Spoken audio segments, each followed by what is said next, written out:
welcome to First Strike right here on VEASAN. I'm your host, Dave Ross. For the next hour, we're going to break down everything UFC Fight Night.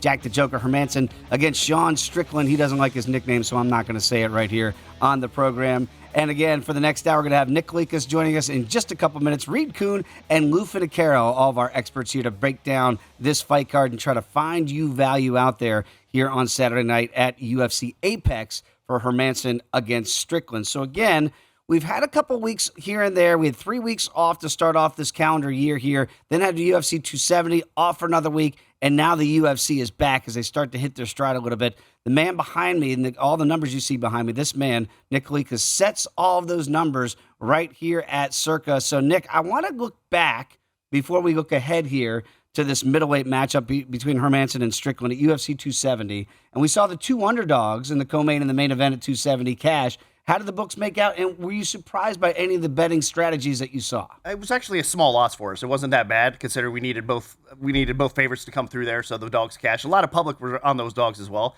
so it worked out pretty well for them, but not bad overall. From top to bottom, it was a solid event, I would say. Okay, and so what I'm wondering too, Nick, when you set these lines, and again, having the week off, are you still, is it almost like a football week now where like early in the week, not a lot of action, and then as we get closer and closer to fight day, you're seeing more and more people pay attention and start really hop in? Yeah, that's 100% it. I mean, from time to time, if somebody finds line value and they want to get in early, we'll get a decent-sized bet early in the week, but the action definitely picks up as we get closer to fight day. We see a lot more action come in. All right, so let's talk about this one here, and I mentioned here you have UFC Apex, which of course is a smaller cage. Right. You got some bigger guys here in the co-main and the main event here as the 185-pounders really take center stage here. We've got UFC 271 next week with Adesanya and Whitaker, so maybe some of these guys jockeying for position here in the middleweight division. When you put out the number here for the Joker, Jack Hermansson against Sean Strickland, what was the opening number? And have you seen any money come in on the underdog? Not really too much money on the underdog yet, but I'm expecting that to shift for sure. We opened around minus 200, and it immediately got action from sharps, and we got settled around, I believe, 225, 223 right now, 228-ish, around that range. So it did escalate up a little bit, and I expect it to come back down somewhat because the market's around minus 210-ish right now. Right, and again, for people out there, obviously it's a non-title bout, but because it's a main event, it will be a 5-round fight here, potentially to go all 5.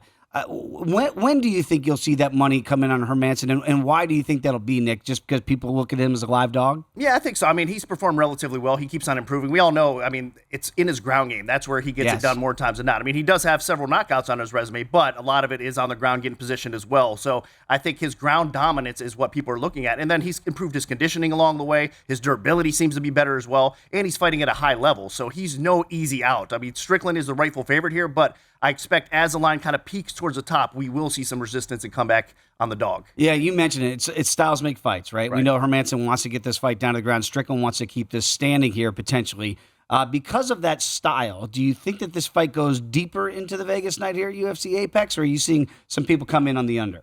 We are seeing some people coming in the under, but it's more popular on the over, believe it or not, here, which is kind of a head-scratcher to me because, again, with our finishing ability from Hermansson, if he gets it to the floor, you could be some serious trouble. And then on the other end of it, I mean, Strickland is such a crazy good striker in a positive way, meaning that, I mean, he's almost like a zombie. He keeps on coming forward. You can hit this guy with everything but the kitchen sink, and he's still going to put that pressure on you, and he's dangerous. So I think there is a potential of this fight ending before it hits the scorecards, but we are seeing some action on the over, believe it or not. Which is amazing. Again, juiced evenly here, minus 115, 4.5 rounds here. If people don't like to weigh the big numbers, right? And sometimes if they like Strickland, they'll throw them in on parlays. We'll see that. But if you're really looking in the weeds here and you look at Strickland, you go, man, I don't want to lay 220, 225. Are you seeing other methods for people that back Strickland here to wager it, maybe by decision? Because I do think if you like the over at 4.5 rounds and you think Strickland can keep it standing, then maybe get plus money, plus 150 on Strickland, say, weighing the 220. Yeah, no doubt. That's probably the way to do this because, like I said, I think a lot of people, if you're banking on this hitting the scorecards, then Strickland by decision is going to be a tempting option, obviously, because you're getting plus money there. Or Strickland inside the distance is a very popular option as well. So if you want to bet the Strickland side, you look at the props and try to find some value there with either the inside the distance, if you believe that way, or the decision.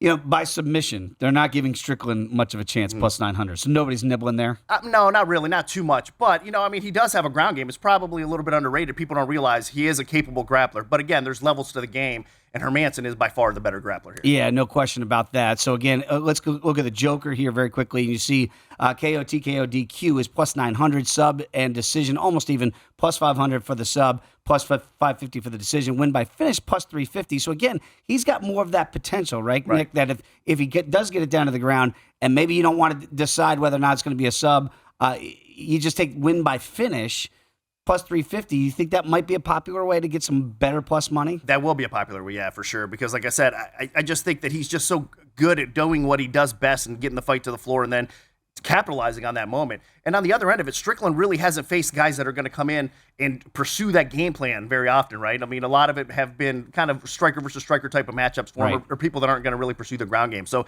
this is a different type of matchup. That's why it's a dangerous spot to bet the chalk right now. If you're going to bet the dog, like you said, the prop is probably where it's at, right? Even by decision, if it does not the finish does not happen, it goes to the scorecards, you're getting some serious value on Hermansson. If he's in it that long, it's probably going to be fairly competitive. Yeah, instead of taking the plus 180, you look at that plus 550, or again, win by finish either way, plus 350. So that's much better numbers. Even though that's good value at plus 180, you would think on the Joker. I can certainly understand that logic. Let's stay in the middleweight division here. Look at the co-main event here with Punahele Soriano, minus 190 against Nick Maximov here, plus 160.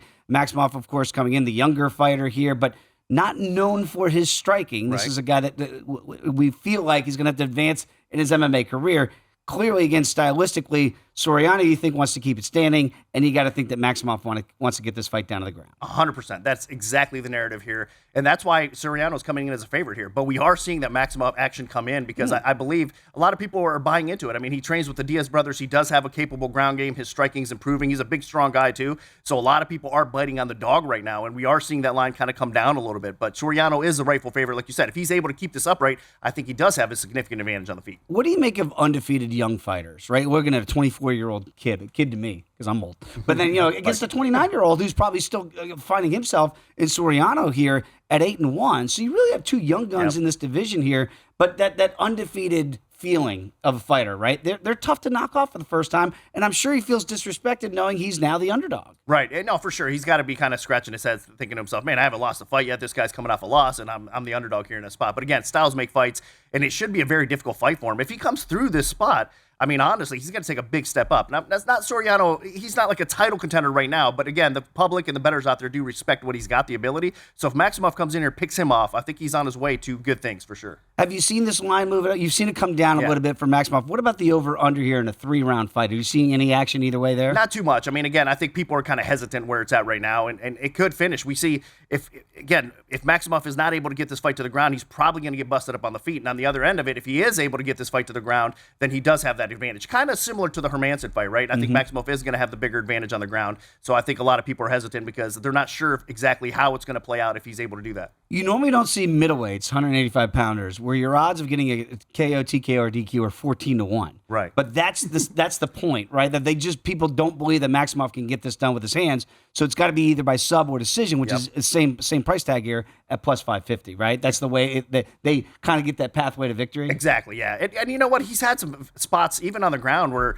you thought he might be able to get a finish, and he hasn't in the past as well. So, yeah, I don't think the finish isn't really on his side, especially right now, because even Soriano on the ground, I think his defense is good enough that he probably doesn't get finished. So I think that's why you're seeing that, in that spot right now as well. When you put out the numbers here for Shavkat Rakhmonov, again, CARLSTON Harris right now plus 190, and Rakhmonov here minus 235. Are you seeing any money come in on Harris, or is this mostly going the way of Shavkat? We are. I kind of shaded towards the favorite in this spot here when the market was a little bit lower, and we have seen the action come in on Harris. I mean, he's looked good. I've backed him myself too. He's won me some money, but again, styles make fights, and this is a tough spot. Rakhmonov is legit. So for me, I was trying to stay on his side, like to try to keep the market a little bit higher with him because I think he is the rightful favorite here. But the public's coming in loving that dog money on Harris. I mean, he's performed well. He's cashed, so I can understand. It's going to be a really good fight.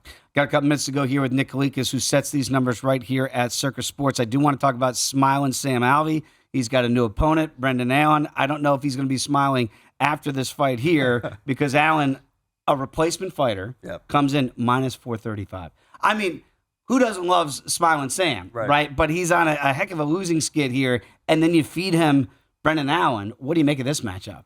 Yeah, it's tough because Allen gets so much respect from the bettors out there that you almost have to shade his way every time out, even if the line might be overinflated, which I think this spot is, believe it or not. I mean, he's stepping up on short notice, up a weight class against Alvey, which traditionally doesn't have bad takedown defense. And whether you love it or not, this guy has power in his hands that, I mean, if he clips you, you're in some trouble here, right? It doesn't always seem that part because, again, smiling Sam Alvey's such a nice guy and he goes out there and kind of fights at his own pace, but he's had more success than people think. So this is kind of a tricky spot. Very quickly, any other fights on this card? Because you look at some of the names when you have a Miles John, HAKEEM Dawodu is on this card as well. Alexis Davis is also on this card. It's a sneaky, you get some sneaky names in the prelims, right, that maybe don't jump off because they're not on the main card. Absolutely. I mean, the Trezano-Dawodu fight is going to be phenomenal, right? I do like that a lot. Like you said, Alexis Davis getting a nice test from Stolianko. So from top to bottom, this card, honestly, is pretty good. It's a lot better than people probably anticipate. Right. I think it's going to be a really fun card. Let's talk about what you do at ESPN and where people can access the show, because it seems like a lot of fun what you guys are doing. Oh, it's awesome. We just actually filmed yesterday, so it is available on UFC Fight Pass right now. UFC on the Line with myself, Yanni the Greek, and Brandon Fitzgerald. We give our best bets, of course, the prop bets, and we just dig deeper into the betting options of the card. All right, so that's what you got to do. People, check it out. Nick Kalikas, always appreciate the time and the information. As always, it's just good to have fights back, and we'll have you back next week for UFC 271. Can't wait for that one for Adesanya and Whitaker. That should be one heck of a matchup. Okay, don't go anywhere. Got much more to get to. Reed Kuhn is going to join us here after a very short timeout, and Lou Finocchiaro will be with us throughout the remainder of this hour. So don't go anywhere. It is First Strike right here on VSiN, the Sports Betting Network.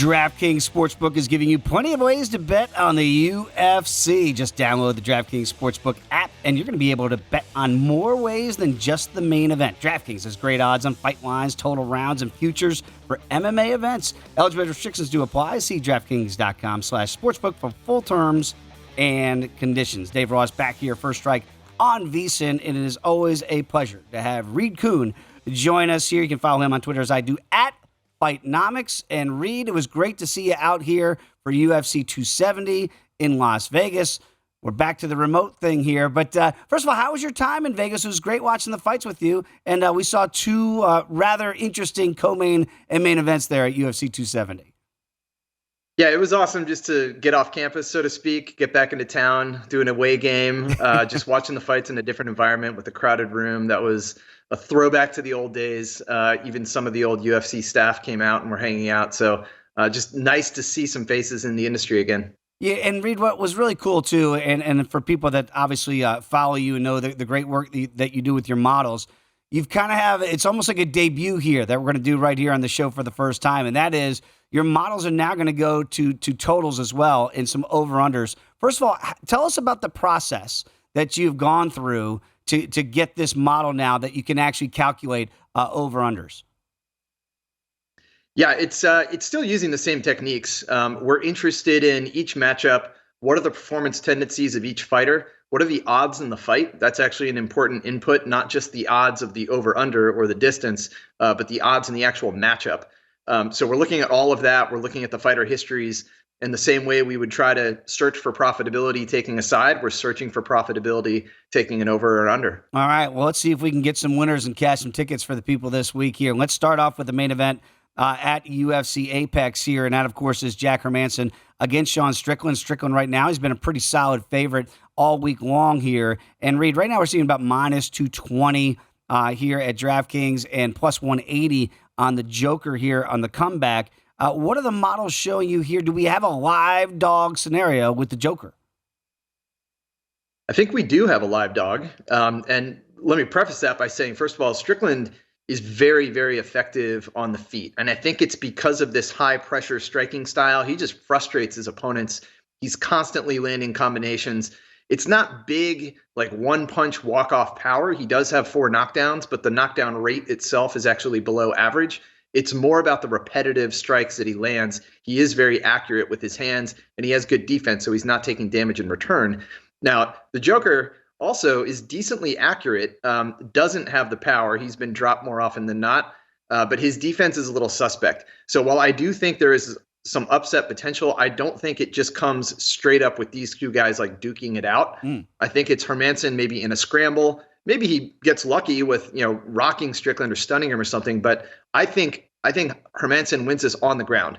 It's either grappling and wrestling, or it's one of these crazy out of nowhere submissions, because he does have a history of that. And Strickland's ground game isn't as good. He just doesn't prefer to fight there. And when you take a guy's strength and you go and exploit the weakness, that's the right game plan. So I think there's upset potential here. When it comes to the total, it's fairly evenly priced, and that's a pass for me. I don't know if this is going to end inside the distance or a decision, but I do see enough value on Hermansson for an upset play. 4.5 right now, juiced evenly here, minus 115 for the over-under in the total rounds. But let's go back to your equation there for Hermansson, again, by sub, right? Plus 500 there. Decision, if you do like the over, for 4.5, maybe goes to a decision, he wins there, plus 550. But win by finish, right? So we don't have to specify, but it just has to be a stoppage here, plus 350.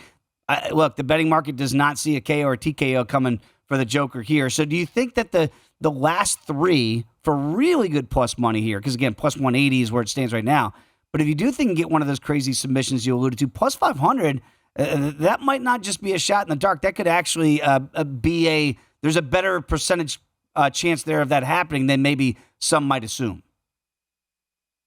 I think so. I think when I look at this and I think, all right, if I think there's value on the upset, that means overall I see a more even matchup, more of a coin flip than a steep dog. And if it is a coin flip, what is his most likely path to victory? And I still think it's the submission. That is not the strength of Strickland. That is a strength for Hermansson. He's done it to some people in like weird ways, heel hooks. So I see value there. Yeah, in general, searching for a submission prop is always going to be a big payoff, because in general, it's low probability. You're more like, if you are going to get a finish, it's more likely to be strikes.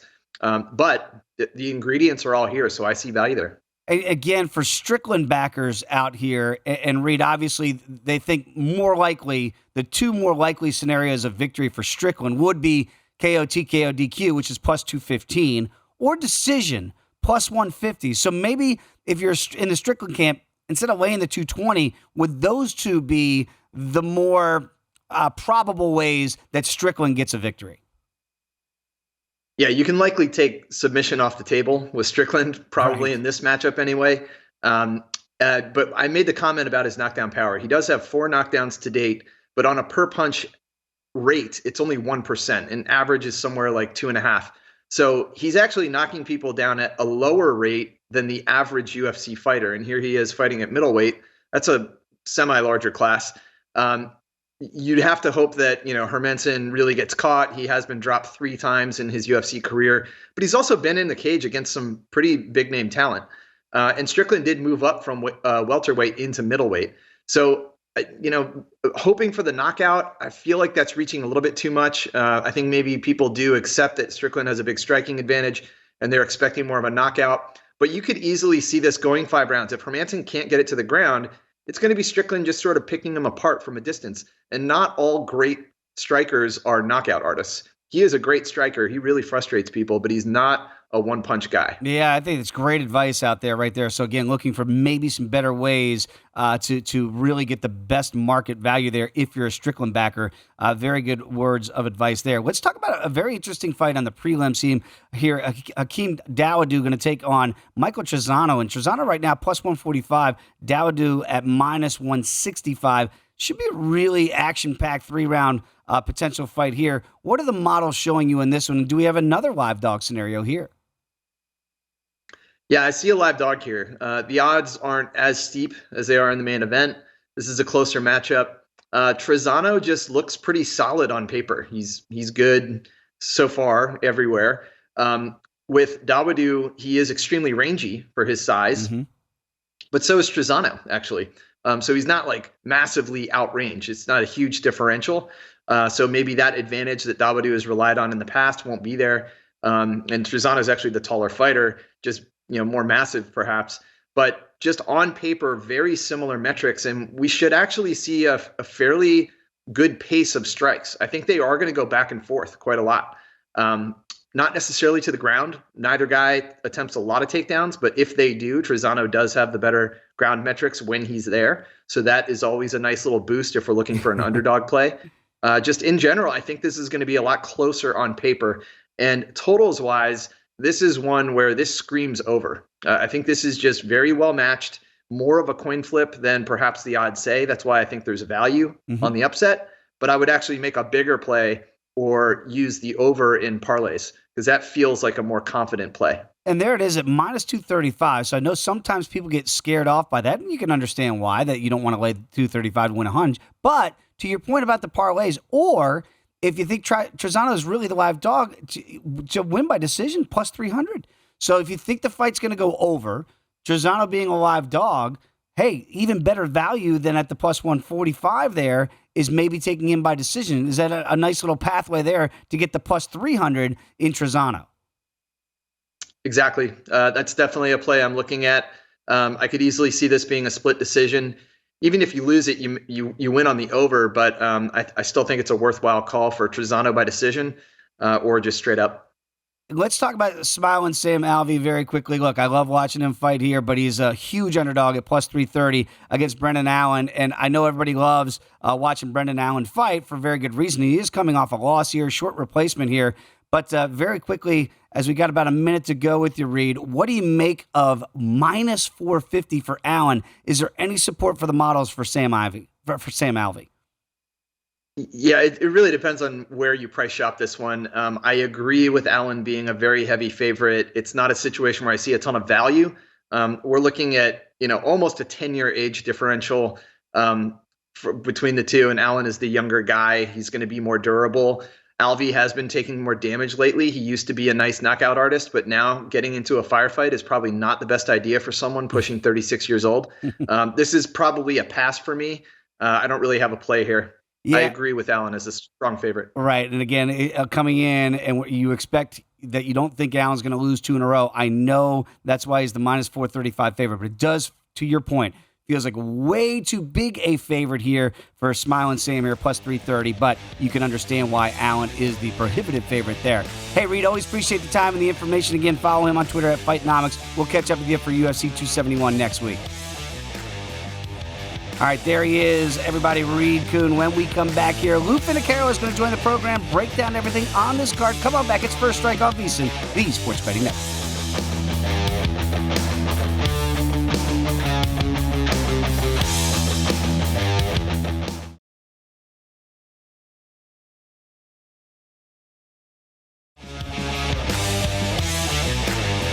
It is First Strike right here on VSiN. Always a pleasure to be joined by Lou Finocchiaro. Follow him on Twitter as I do, at GamBlue. And he also has a great podcast called the BOUT Business Podcast. Lou Finocchiaro, we'll get into that in a second. Always great to have you back on, though, as we break down Hermansson against Strickland here, UFC Apex, Saturday night in Las Vegas. And Lou, I love talking to you, obviously, when you have the weigh-ins and some of the things you glean from that. And something that I caught when we had you on earlier here on VSiN this week, you got these middleweights in the main event and the co-main event here, but you have that smaller octagon at UFC Apex.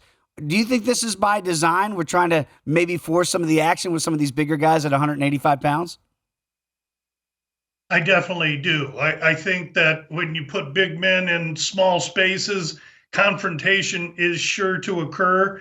In this case, we have 285-pound fights in the small cage, each featuring a pretty lethal striker against a pretty capable grappler. The matchup is fascinating, and it really, I think each fight is compelling in its own right. No question about it. Let's start right there at the main event here with Sean Strickland against Jack Hermansson. And later on in the program, you and I are going to talk about UFC 271 with Israel Adesanya taking on the Reaper in Robert Whittaker there for the strap at 185. But it feels like maybe here, if you're Hermansson or if you're Strickland, could this be, hey, you put on a show, you're in the main event, potential 5-round fight here, high showcase. Do you think the winner of this fight, Lou, would then make a claim that I want to fight the winner of that one next week? I believe absolutely that the winner of this fight will make that claim. However, the claim that will be made over next week's Jared Cannonier and Derek Brunson fight, that will be the legitimate first fight to the Whitaker Adesanya winner, in my opinion, with this winner sitting on the shelf right there in next position. Yeah, you know how the politics of this sport work, Lou, very, very well. So these guys are going to try to be lined up there for Dana White to pick them. But let's talk about the opportunity here for these guys here at 185 pound. You know, you look at Hermansson here, and you know where this fight wants to go if you're the Joker. You want to get this fight down to the ground. If you're Sean Strickland here, you know you want to keep this fight standing. The over-under right now set at 4.5. A lot of people think this is going to go deep in the Vegas night. How do you stylistically, Lou, handicap this fight here? Do you think it is an overplay, even though it's at 4.5? And I know a lot of people go, man, that's a long prop for me to take that over. It is. And yet, to me, this is a very well-lined main event. I think Strickland should be a favorite at about where he is. And I think that the fight arguably can go late. Strickland does a lot of his damage with forward pressure and pace, not necessarily power. And meanwhile, a guy in Hermansson, he just went 5 rounds with Vettori, which is no easy task for anyone. So I believe that the numbers are tight and good, and that's why I'm really not doing too many jumping jacks over trying to pick something in this fight. Yeah, exactly right, Lou. So you can sniff it out here when there's not a whole lot of advantage to be gained here on those numbers. I see exactly what you're doing there. Very wise to not jump in when it is as tight as this line does appear to be. Let's go to the co-main event here very quickly with Punahele Soriano minus 190 against Nick Maximov. And Maximov right now the undefeated younger fighter here, but two fighters in their 20s here, 29 against 24. And we know that Maximov is going to, again, try to get this fight down to the ground here at the middleweight division here. And you know Soriano wants to try to keep this thing standing. Easier said than done. We understand that. But is that the clear pathway to victory for Soriano here to try to get the first L in the column for Maximov? There's no question in my mind that that's what he must do. He's got to take Soriano's space away, muffle his striking power. Now, Soriano has a wrestling background, so he is apt, but he's not going to be that. He does not want to be on the floor with Maximov, who's the bigger, younger man. Maximov, if he is able to get it to the floor, will hold great advantage. The issue is that Soriano has 100% takedown defense, Dave, and he's fought a higher caliber of opponent. Meanwhile, Maximov's only successful on 36% of his takedown attempts, and I think that could be telling in this fight. Yeah, it's very interesting, too, because you normally don't see this variance, right, where you look at the sub for Soriano, 14-1. You look at the KO, TKO, DQ, 14-1 for Maximov. So again, it looks like the pathways to victory. They just don't think that Soriano, even though he has a wrestling background, to your point, Lou, can get a sub, and they certainly don't think that Maximov here can get some sort of knockout. Is there any possibility that those two long shots, is there any value in those numbers, or are they there for a reason, and that's why there's such long shots? Yeah, I think the makers have done a good job of assessing how each man is able to win this fight. To me, total rounds is where the dead giveaway is, Dave. 1.5 over minus 165. I see the young Maximov as having enough success that he's not going to get caught early, I don't believe. And for that reason, this fight to start round 3 or to go over 1.5, even though you got to pay a little wood on it, I think that's a really strong. These are two strong, determined guys. And unless Maximov fights with absolutely no IQ, he won't run in and get caught by a big shot from Soriano, I don't believe. I got to get your thoughts on two other rather large gentlemen here at 205 pounds with smiling Sam Alvey taking on Brendan Allen here. And Allen is a replacement. He comes in here off a loss just a month ago here where he was a big favorite and didn't cash those tickets. Minus 435 against Smiling Sam. Boy, you like, Sam Alvey, give me an opponent. You got to give me this opponent? Is this as big a mismatch as the bookmakers are leading us to believe? In my opinion, no. I think you got to understand, Allen took this fight short notice. He fights 185, so he took it at 205. Sam's been fighting at 205. And Allen has a propensity to fight without any IQ whatsoever. He's shown it twice in his last fight against Curtis and the one prior to that, where Sean Strickland absolutely painted his fence.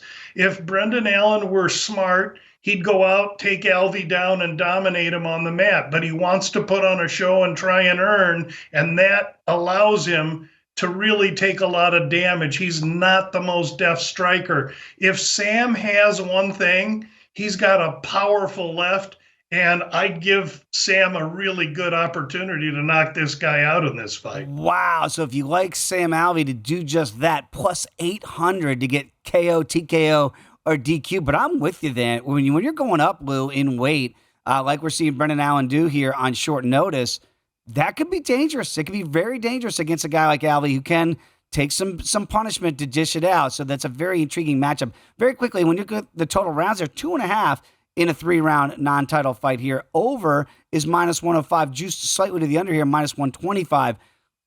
I can understand why the under is the favorite here, but also, could you see a possibility where this goes the distance?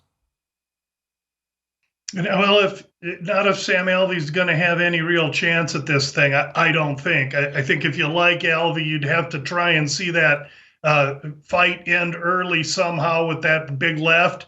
Yeah, the longer it goes, the deeper it goes, the more it probably favors Allen, even though he may not be in that great condition. If he can get Alvey down, they can roll around on the rug for 15 minutes and Allen will win an easy decision. But does he have the IQ to execute that plan? Yeah, to your point there, you see why Smiling Sam 35-1 to get a sub. That's just not the pathway to victory for Sam Alvey, certainly in that one. Let's stay in the main card here very quickly, Lou, before we take a break. I want to talk about Tression Gore, -150 against Brian Battle here, +130 here in this matchup. Any lean here in a fight that we think should be rather closely contested?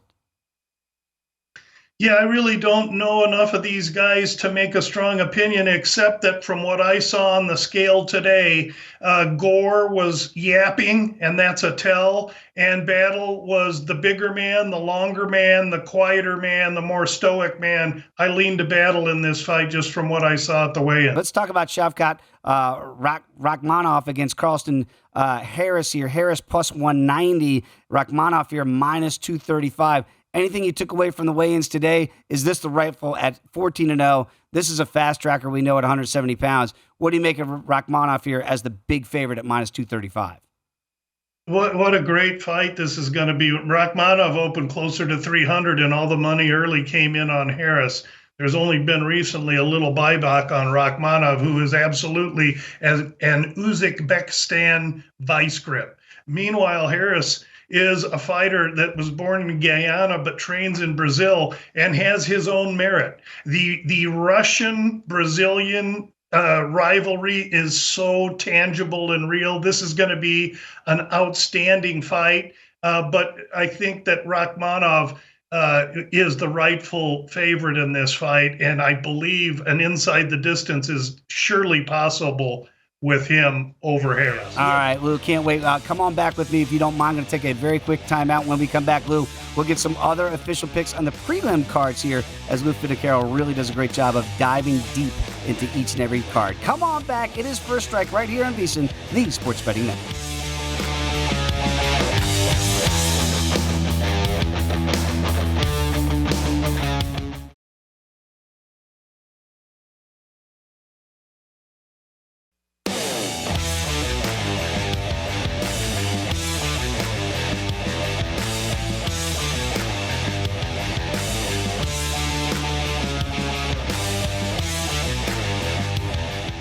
Compete for free with the Modelo Golden Ticket Challenge. Join 3 UFC contests to fight for your share of $20,000 in total cash and prizes. Plus, find out if you're going to walk away with Modelo Golden Ticket and claim floor seats to every pay-per-view fight for an entire year.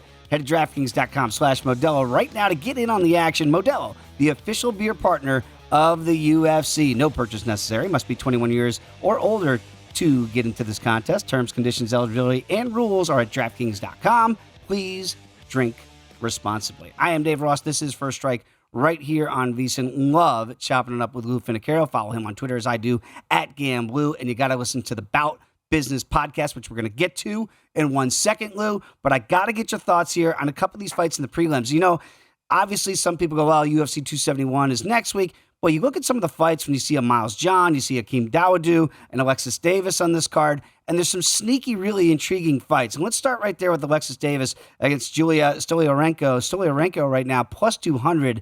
Davis is minus 250 here. She's the big favorite, but I think you found a way here that maybe you can get better numbers than laying that big one.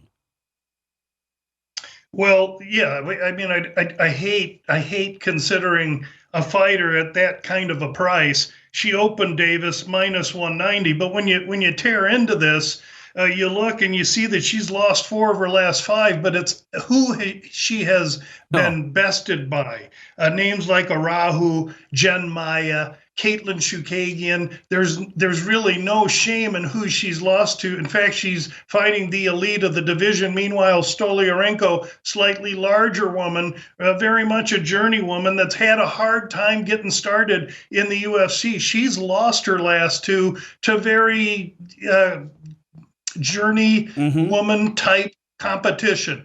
And so when you look at who these 2 ladies have fought, the fact that Davis has 30 total pro fights, Stolyarenko half of that, I think that Davis is in a great position. And so now we realize that the over-under in the fight, 2.5 rounds, over minus 250. And I believe that lighter weight fighters, especially the women, tend to go to decision more than not. The numbers bear that out. So we'll get cute and we'll take a look at trying to take Davis via decision, which is a plus 100 or plus 105 proposition. That's how we can try and take a big favorite and make her work into our favor. It's fantastic advice out there for the betting public. So again, Lou, you just, instead of taking the minus 250, instead of playing the minus big number on the over, just combine them to the fight script that you see there with Alexis Davis, and then you get the plus money at plus 105 for Davis to win by decision. I think that's a very astute way instead of laying those rather big numbers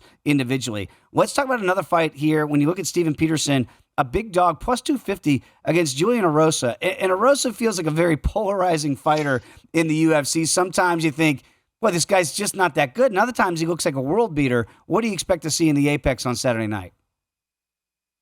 Well, I think you hit it right on the head, Dave, when you say he can be a little bit inconsistent. And he tends to be inconsistent after he wins a couple and looks really good. Now, EROSA has fought before at 155. This is a 145-pound fight, so he's huge for the division.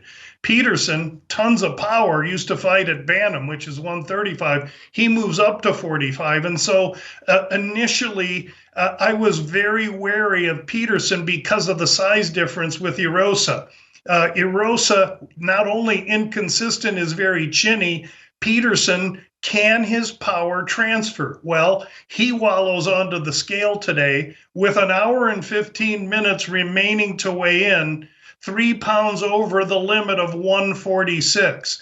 That tells me a couple of things. Number one, that Peterson's not going to compromise his ability to compete by cutting the rest of the weight. And so he's going to pine for advantage by not doing it. As well, he knows a grappler like EROSA is going to want to try and take him down and muscle him and get inside. And Peterson's going to have tremendous advantage by both not having to cut and carrying the extra weight. He'll be harder to take down and the power will transfer. For all those reasons, I think Peterson's live at plus 250. Let me just, for the ultimate long shot here, because I'm following, I'm picking up what you're putting down there here with Peterson and that power being able to translate.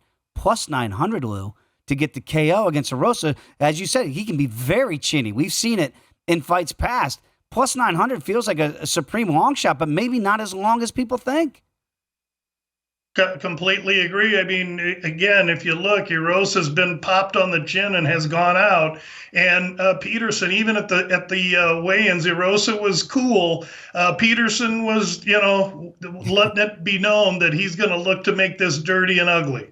All right, that you just piqued my interest right there. When you get a long shot that really feels like a live, playable long shot. Maybe not as long as people think out there. Let's talk about Jason Witt here against Philip Rowe. Another fight that, according to the bookmakers, looks pretty even here with Witt plus 115, Rowe minus 135. Did you glean anything from the weigh-ins in this fight today, Lou? Well, nothing that the paper didn't show us already, and that is that Rowe has got 5 inches of height. He's 4 years the younger man, has a 10-inch reach advantage, 4 inches with his legs. So he's a long spider, daddy long legs, fighting a kid in Witt that's short, compact, coming off a really overachieving win against Brian Barberena. This is as much a fade of Witt, who also is chinny. Rowe really comes with a much more Brazilian Jiu-Jitsu background, and that makes those long arms and legs even more dangerous. But I think he could even touch Witt in this fight. Rowe opened minus 165 or so. The prices come towards Witt. I disagree with the movement in that price and think Rowe is a bargain at minus 120, 125, wherever the market has him currently. Very interesting. So again, if that money keeps coming in on Witt, you might even get a better number here on Rowe as that underdog, or that favorite rather, becomes almost closer to a pick'em fight. So again, maybe monitor that before they get into the octagon on Saturday night. Very quickly, when I look, and I see Miles John, I see HAKEEM Dawodu against Michael Trezano.